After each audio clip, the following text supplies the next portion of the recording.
She brings wealth and health to her audience by tackling hot topics around substance use disorder, mental health and wellness. Her mission, vision, and goal are to help you heal from your past trauma, inspire you to transform your body, mind, and soul so you can live your best life.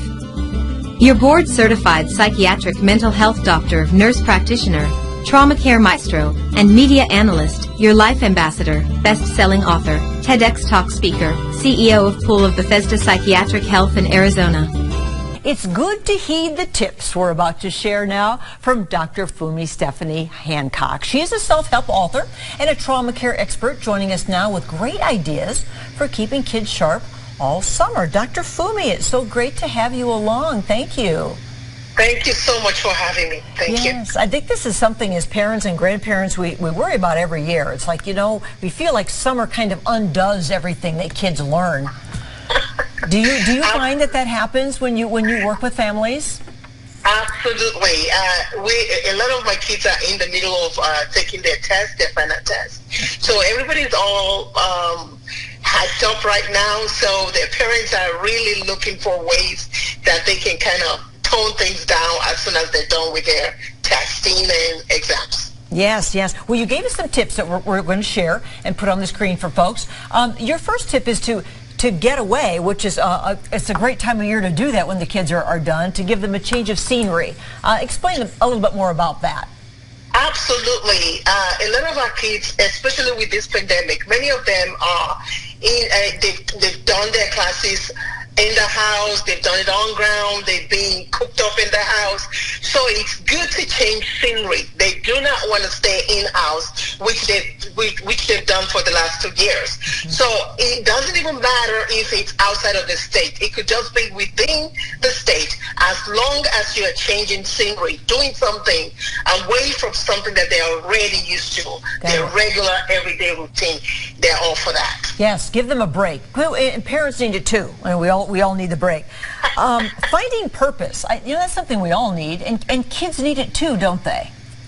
Absolutely. Now, well, here's the thing: if a kid does not have anything to do, you're looking for trouble. That's trouble right there. So our kids are very inquisitive. So you want to keep them busy at the same time entertained. So it's important that for you to be able to grab and hold on to their attention, you need to give them a purpose, something that they can latch onto and say, "Yay, this is mine," even though you gave them the idea, but they can look at it and say, "Wow, we love this." That's good. That's good. Now, sometimes people just say, "Well, I'll just send my kids to summer school."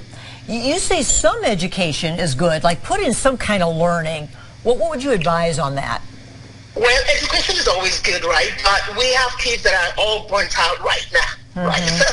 So we want to make sure that we're teaching them in different ways. It could be in the way of where you take them. It could be in the way of just books, that if they love to read books, find something that they love to do and incorporate education in it. I have some of my kids actually visit a bookstore and get to pick a book on just any topic that they love to do. So education is important as long as it's different from the kind of education that they're receiving in the classroom. Okay, that's good, because sometimes kids don't even realize they're getting an education. They're having fun, but they are learning. They're learning something, right? Absolutely. We even us as parents, when we were younger, right? Some of our parents give us ideas indirectly, without feeling like, oh, we came up with the idea, but it was our parents that actually came up with it. Well, Stephanie, Dr. Fumi, I'd like to skip to one thing about the electronics. I know you have a lot to say about that. Kids and their phones now and their devices and their gaming. Well, how can you limit that? What's the best approach? Well, often what I do tell my families that I work with is, if you have kids that are into their telephones, you want to give them like maybe 1 or 2 hours after dinner. And then if you know, for example, they go to bed at 9 o'clock, you want to shut everything down around 7 o'clock, because if you do not, they're going to go in bed with their brains still very, very active. And when they're not getting enough rest, guess what? They wake up agitated, irritated, don't want to talk to anybody, don't want to do nothing. So it's important that, yes, electronics is great, but at the same time, we have to use it effectively, because if we do not use it effectively, it can literally lead to anxiety and even stress. Just take the time to shut it down at least 1 to 2 hours before they close their eyes. I see that you've advised age 5 and under should be limited to 1 hour a day, and 6-year-olds up to no more than 2 hours a day. So kids that young, are not necessarily on a phone, but they're playing games. Anything that has a screen, anything that's electronic, is what you say we should limit and monitor.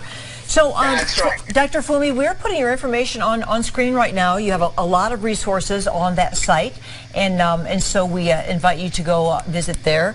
And I hope you have a happy summer. Thanks for all you do in advising families and parents and kids. Thank you, Dr. Fumi. Thanks so much for having me. Yes, Thanks for having me. Thank you for listening to Tear the Veil with Dr. Fumi. We hope you have enjoyed being a part of today's show and that we have helped you in shining. For further information, you can visit us at drfumisitednp.com and pobpsychiatry.com.